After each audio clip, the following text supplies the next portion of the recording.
So I am going to do for you today the ultimate Chinese pantry video. I'm going to explain everything that I use, what is in basically my kitchen cabinet, what are my favorite ingredients, and probably this video got spurred on because I was looking through basically all of the ingredients that I use for, you know, like the dim sum stuff and all of my recipes, and I was thinking, you know, man, that's pretty intimidating because sometimes it's a pretty long list of ingredients, but what I did realize was that 90% of it, 95% of it, they were repeats. They were ingredients that I always use, that are always in Chinese, Asian cooking. And so I thought it would be really useful just for you guys to know what to stock up on, because these are going to be ingredients that you can invest your money in, use it over and over again. And we're really lucky because Kum Kee has decided to sponsor this video and give you guys a box of free giveaways with just different types of condiments. Now,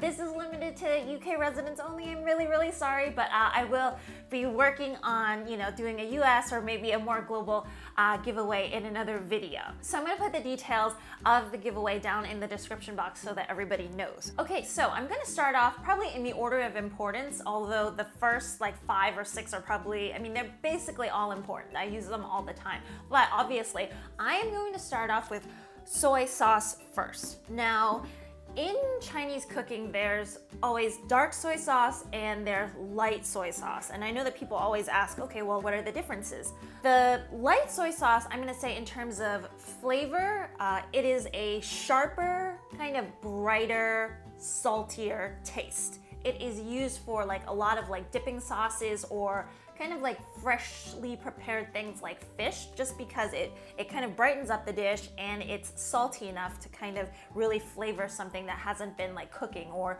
bathing in it. Viscosity wise, this is a lot lighter as well. It's not as kind of thick as this one. For your dark soy sauce, I've always kind of described it as kind of like an older wine, like an older red wine. The viscosity is thicker, the flavor is sweeter, it's less salty than this. And in a way, it's kind of just more mellow. And you know, you might use the dark one for, you know, like braising meats or braising things that would take a little bit longer of a time.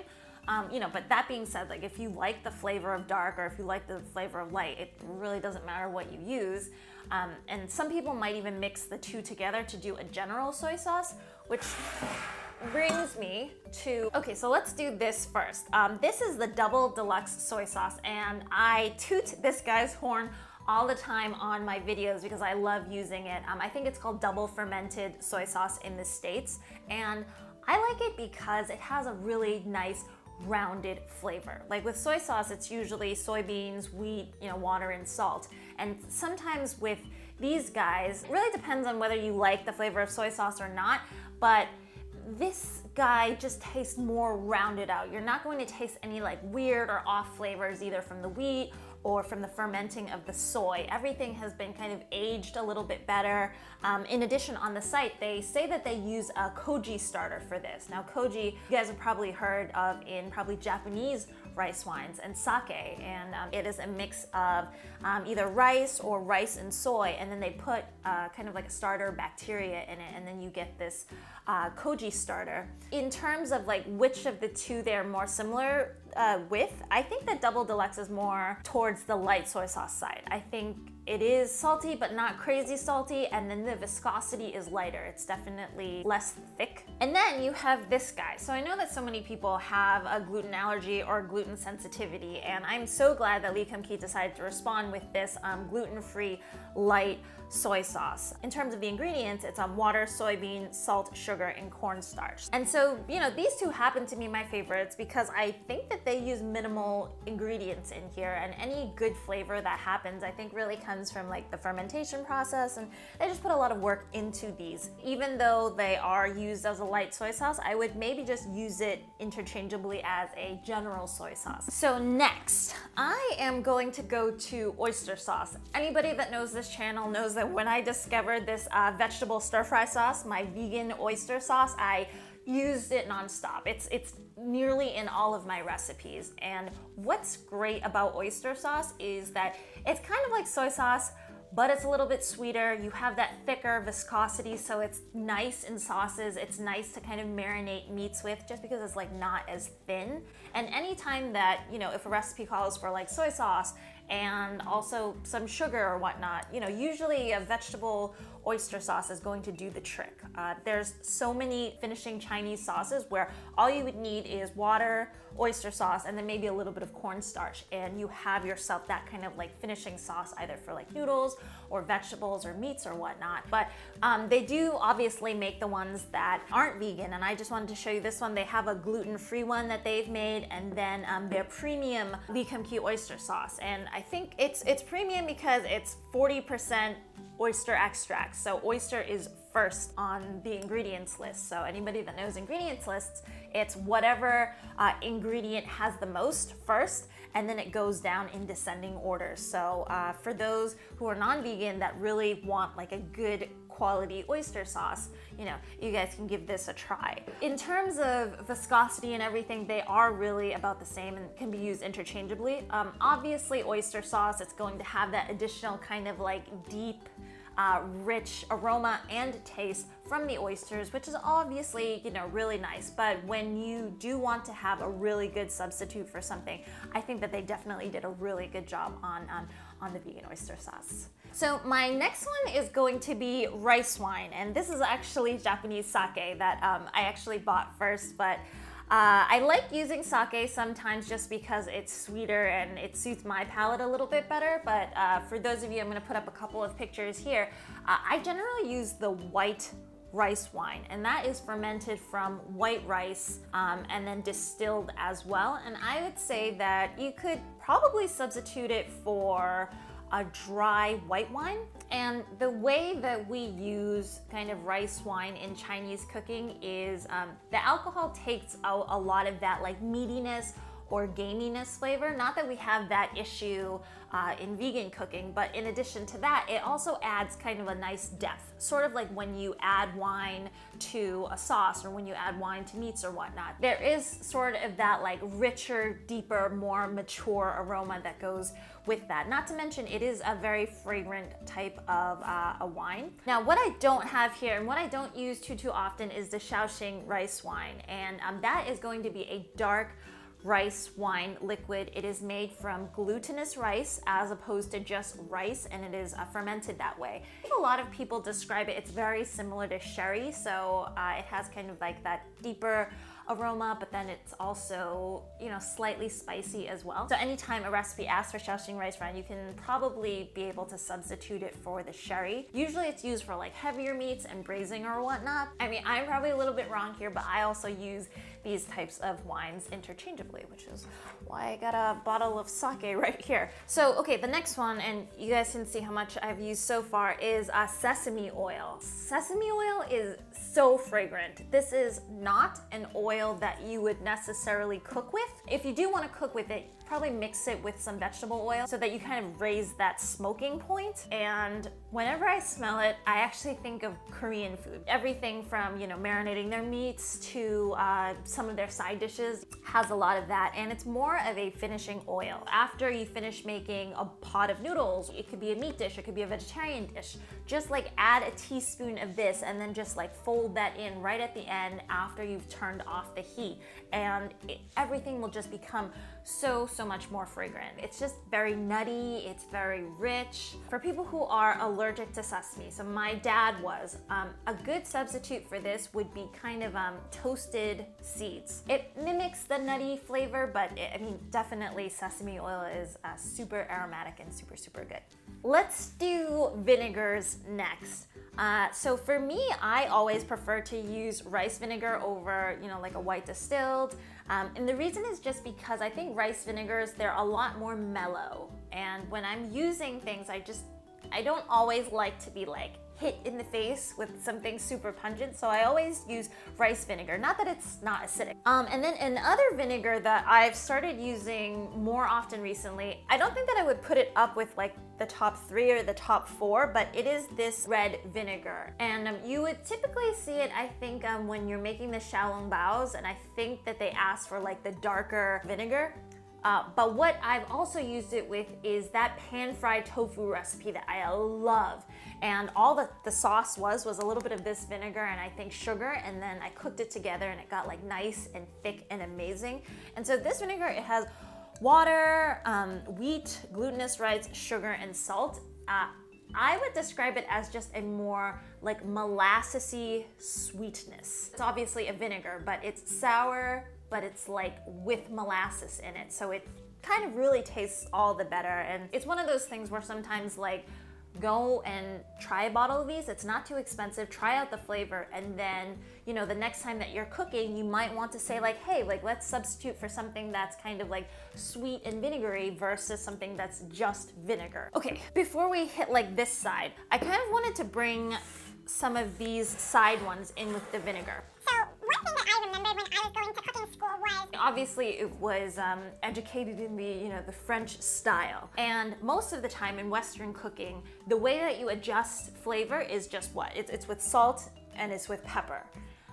With a lot of Asian cooking though, that's only like half the mix. Like we do salt, we do white pepper, vinegar is a huge one. Like you guys will be surprised at how a little bit of acid can just brighten up a dish. And I don't even mean that it makes that dish sour in any way, it just brings it to life. So anytime like you're making, like it could be things like beans or things that you've been braising for like a long time where all of the freshness has been, you know, boiled dead for the longest time, add just a little bit of vinegar to it and you can see how it just like, it peps up the dish, and then all of the flavors that you've used kind of like comes back to life and comes back to the surface. So the other thing is, I have some demerara sugar here, but you know, it can be any type of sugar. With Asian cooking, a lot of the, you know, the sauces and whatnot, they can be sweet as well, and sugar is an amazing flavor adjuster when just salt and pepper are not going to do. It doesn't have to be a ton.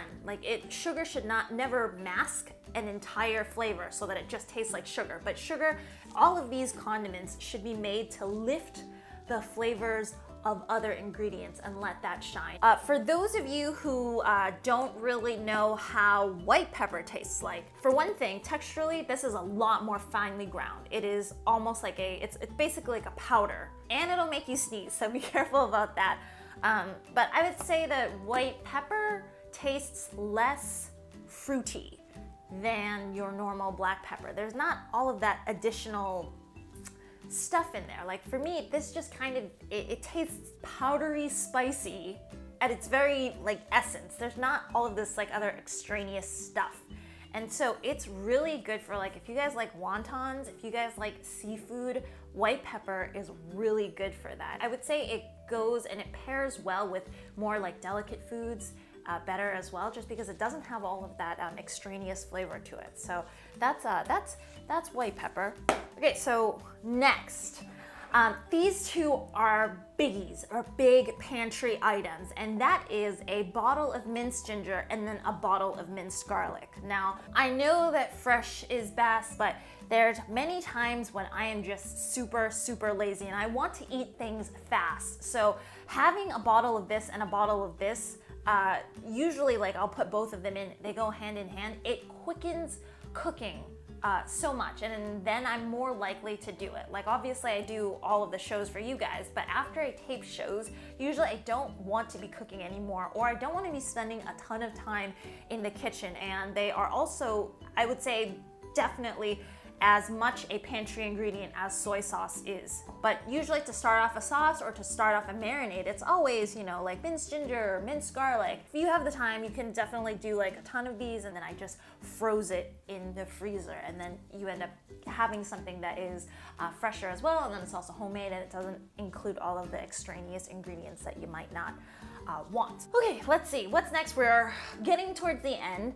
So in terms of condiments or like prepared condiments or prepared sauces, I don't tend to use a lot of them, but the one that I use the most, and it's the one that I remember growing up that my mom used all the time, was black bean garlic sauce. This has to be probably Kum Kee's like most famous of all of their prepared condiment sauces. Not only does it have the black bean, but it also has the garlic portion to it, so it's very savory. Those of you who have never had Chinese black beans before, it's different because it's fermented, and a lot of the times they'll add spices like star anise, orange peel, you know, sugar, salt. So it's different from what a black bean is. I would say it's sweet, but it's also sometimes spicy. It's very savory, and the fermentation just does something to it. So if you guys haven't tried black bean garlic sauce before and you're looking to kind of try one of these prepared sauces, I would definitely say this one. I used this black bean garlic sauce in the Phoenix Claw dim sum recipe that I did, and then also you could use it to marinate spare ribs and then put it on top of rice. That is classic and that is yummy. But really, like anything that you would use as like a meat substitute, whether it be tofu or whether it be meat or whatnot, just put in a little bit of this, marinate it, and you know, stick some vegetables on it, and then it becomes very, very Asian tasting very fast. And I believe that this is definitely included in the box giveaway. Other kind of notable condiments, hoisin sauce. Hoisin sauce is actually a biggie too, so maybe I would put that next to the garlic sauce. So for those that have not tasted hoisin before, I would say that it is a sweetened barbecue sauce. So you have like sugar, you have fermented soybean paste, rice vinegar, garlic, sesame paste. I believe that they end up putting like plums or something in here too. So it's fruity barbecue sauce. Things that you can use it in, I did a rice noodles recipe that I'm gonna put up right now, but it's made with peanut butter and hoisin sauce, and it is, it's not like a meat recipe or anything, but it is to die for. Like that recipe rocks and is amazing and is just like a great snack food. Oh yeah, okay, so I'm just like reading the back because I'm like, what else would you use it for? Hoisin sauce is used in, you know, like the Peking duck crepes, and then they'll put the hoisin sauce on top, so that's like really lovely that way. Sorry that this is not like too crazy for vegans, but anytime, like you could mix this probably with some jackfruit, some dehydrate your jackfruit to make it a little bit more meaty, but like stick this sauce on it, add a little bit of like spring onions, sesame oil, it's just like amazing. Some of these other prepared ones that I would say I see okay often or I use is this doubanjiang. So this is the chili soybean sauce, and it's like a soybean paste. It reminds me of some of the Korean soybean pastes. I would say it is spicy, but it is a spicy that I actually like because there's a backdrop of fermented soybean and then also chili peppers. The big thing that I use this for is the mapo tofu. That is an amazing recipe if you guys haven't tried it out. It's quick, it's easy, and then it comes out the same every time. Because I don't know about you guys, but sometimes when I make one recipe one day and then the recipe like a month later, sometimes it like tastes different. But this is kind of like a strong, steady staple that all you need is like tofu. If you have like vegan beef crumbles, it tastes exactly like the same thing as the real stuff. And this one is really good. So it's the spicy bean sauce. I remember in my refrigerator when I was younger also this Soy sauce, which obviously you'll use to make the Chinese roasted barbecue pork. For me, it is just, it's a little bit sweet for me. So typically when I'm using these prepared sauces, if I just wanted to save time, I'll do kind of like a semi-homemade thing. I'll taste this, if it's too sweet, I'll adjust it. I'll usually add some, you know, fresh garlic pieces, maybe some sesame oil, maybe some soy sauce. So I'll kind of like tailor it to what I want. Okay, so these next two I'm putting out, it is chili oil and then chili garlic sauce. And I'm putting these out because I know that it's just me that I don't like spicy stuff. I'm horrible with it. I can't taste anything else when I've had something spicy. But that being said, I know that a lot of people like to add spicy things to it. But these two guys, I feel like people use fairly often, and it saves a lot of time as well. So this is their chili oil, and then the chili garlic sauce. It's spicy, but it's not like crazy Thailand spicy, as I've recently kind of experienced for myself. When a recipe does call for, you know, like putting in some chilies or putting in, you know, chili sauce, I might just opt for this one. Like it's still really spicy, don't get me wrong, but it's also softened by other ingredients in it. So I'll kind of put that in as well. So these are the chili sauces and then the chili oil. And then, you know, I think that that's it for me, because these ingredients that I've just described, you can look at all of my recipes, literally like probably like 90% of all of my recipes have these guys in there. I know that it can be pretty intimidating when you are cooking kind of like a different culture's recipes, and all of these guys are, you know, like $3-4 a bottle, so it can be quite expensive to get kind of all of these condiments. But just to let you know that when you have all of these, you're going to be using it over and over again with me. So I would say, you know, if you like my recipes, definitely invest in these. And then again, information to the giveaway I'm going to be putting down below. So anyways, I hope that this has really helped you guys. I love you all, and I will see you guys again soon. Bye.